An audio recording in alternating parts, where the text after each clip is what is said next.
আফ্রিকায় মানুষ দাফনের পরে দেখেন, ইন্দোনেশিয়ার কিছু এলাকা আছে যেখানে লাশ এরা দাফন করে না।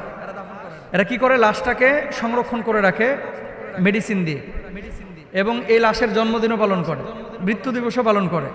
উৎসব কেন্দ্রিক দিনে এদের মুখে আবার খাবারও তুলে দেয়।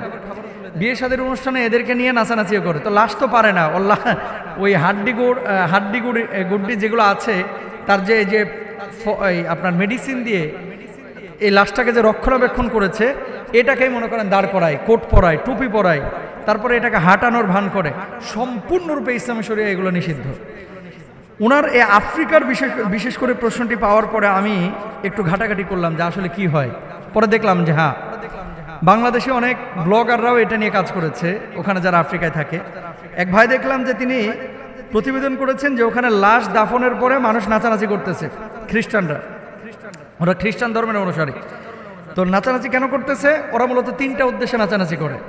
এক নম্বর, কোনো বিদায়টাকে, মানে বিদায় এটা সবসময় তো মানুষকে কষ্ট দেয়। ধরেন আপনি এখান থেকে আমেরিকা চলে যাচ্ছেন, আপনার কষ্ট হচ্ছে না পরিবারের জন্য?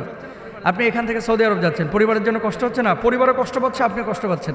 তো বিদায়ে একটা বিষণ্ণতা থাকে, একটা কষ্ট থাকে। তো ওরা ওই নাচ গান করে কবরের পাশে মূলত বিদায়টাকে আনন্দের একটা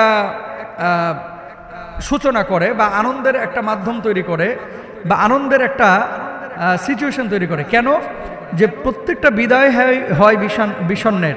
তো আমরা এই বিদায়টাকে দিচ্ছি আনন্দের মাধ্যমে, যাতে করে পরকালে যখন আমরা উঠব, সেই বিদায়ের সময় যেভাবে আনন্দ করতে করতে আমরা বিদায় দিয়েছি, উঠাটাও যেন আনন্দের সাথে হয়ে থাকে। নাউজুবিল্লাহ। ইসলামী শরিয়ায় এই ধরনের কোনো ভিত্তি নেই। 2 নম্বর, তারা বলে যে এই সমস্ত নাচানাচিগুলো তারা করে যে এখানে প্রেতাত্মা কিছু আছে। ধরেন এক গোরস্থানে অসংখ্য মানুষকে কিন্তু দাফন করা হয়। কেউ থাকতে পারে যাদের চারিত্রিক অবক্ষয় ঘটেছিল, কেউ থাকতে পারে যে যারা ফাঁস নিয়ে আত্মহত্যা করেছে, কেউ থাকতে পারে যারা অন্যায়ভাবে নিজেদেরকে শেষ করে দিয়েছে। অথচ ইসলামে এটা হারাম। ওয়ালা তুলকু বিআইদিকুম ইলা তাহলুকা, নিজেদেরকে ধ্বংস করে দিও না। আল্লাহ তাআলা নিজে কোরআনুল কারিমে এই কথা বলেছেন।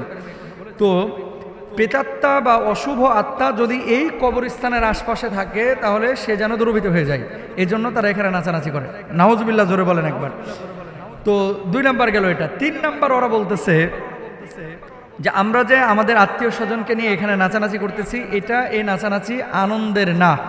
এই নাচানাচিটা মূলত তার যে আত্মীয় স্বজন মন খারাপ করে বসে আছে, তাদেরকে বোঝানো যে আমরা তোমাদের সাথে আছি। সে আমাদের থেকে চলে গেছে, সে মূলত জান্নাতে চলে গেছে। এই জন্য ওরা কি করে, ওই যে ব্যাগ আছে না, সুটকেস, এই ব্যাগটারও দেয় আবার এই কবরের মধ্যে। কেন দেয়? আবার ব্যাগটা দেয় এদের এখানে আবার একটা আকীদার বিষয় আছে যে এই মানে তার আত্মাটা যদি কোনো কিছু প্রয়োজন হয়, কখনো কখনো হাড়ি পাতিলও দেয়, গহনা অলঙ্কারও দেয়, কখনো কখনো কিছু খাবার দাবার দেয়, কিছু চালও দেয়। কেন দেয়? যে ওর আত্মার যদি প্রয়োজন হয় তাহলে এখান থেকে সে গ্রহণ করবে, যদি দুনিয়ার কোনো কিছু তার মন চায়। তো এখন সুটকেস, ব্যাগ এগুলো যে দেয়, অনেক সময় চুরি করে নিয়ে যায় কবরস্থান থেকে। বাংলাদেশে যেমন কঙ্কাল চুরি হয়, ওদেশেও কিন্তু এই ব্যাগ বুক কবরের ভিতর থেকে চুরি হয়। এই জন্য আবার কি করে, ব্যাগটার পিঠে ভাঙা ব্যাগটা দেয়। তাহলে আকীদাটা কি দাঁড়াইল? ওই মৃত আত্মার প্রয়োজনে আপনি ব্যাগটা দিচ্ছেন, ওটার আবার পিডিয়া ভাঙতেছেন চোরের ভয়ে। এগুলো আসলে ইসলামে স্থান নেই। তাহলে ইসলামে কি বলেছে? ইসলাম কি বলছে? ওয়ালাকাদ কাররামনা বানি আদম, মানুষকে আল্লাহ তাআলা সম্মানিত করে বানিয়েছেন, বুঝছেন? তো মানুষ আশরাফুল মাখলুকাত, আল্লাহ তাআলা মানুষকে সম্মানিত করে বানিয়েছেন। মানুষ মারা যাওয়ার পরে মনটা খারাপ থাকে, এই জন্য আল্লাহ রাসূল বলেছেন যে 3 দিন যেহেতু তারা শোকের মধ্যে থাকে, রান্নাবান্না করে তাদের বাসায় খাবার পর্যন্ত পৌঁছে দিতে বলা হয়েছে। মানে যে পরিবারের মানুষ মারা গিয়েছে। আমাদের বাংলাদেশের চিত্রটা এখন উল্টা।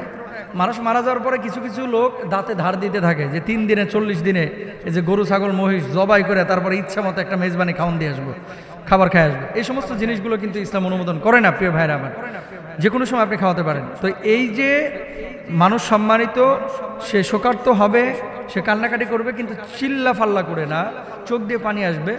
আশপাশে যে মানুষগুলো দাফন করবে তার জন্য দোয়া করবে, আল্লাহুম্মা গফিরলাহু, হে আল্লাহ আপনি তাকে ক্ষমা করে দেন, হে আল্লাহ আপনি তার প্রশ্নগুলোকে সহজ করে দেন, স্বাভাবিকভাবে উত্তর দেওয়ার তৌফিক দান করেন, তার মানে কবরটাকে জান্নাতের আপনি একটা টুকরা বানায় দেন। এভাবে দোয়া করবেন। এবং 1 ঘন্টা মতো সময় একটা উট জবাই করার পরে উটটাকে যদি আপনি গোশতগুলো পরিপূর্ণভাবে বানান, মিনিমাম 1 থেকে 1.5 ঘন্টা সময় লাগে। তো আল্লাহ রাসূল বলেছেন লাশ দাফনের পরে কবরস্থানের পাশেই তোমরা ঘণ্টাখানিক সময় অবস্থান করবা এবং তার জন্য দোয়া করবা। আল্লাহ সুবহানাহু ওয়া তাআলা আমাদের সবাইকে তৌফিক দান করুন, বলুন আমিন।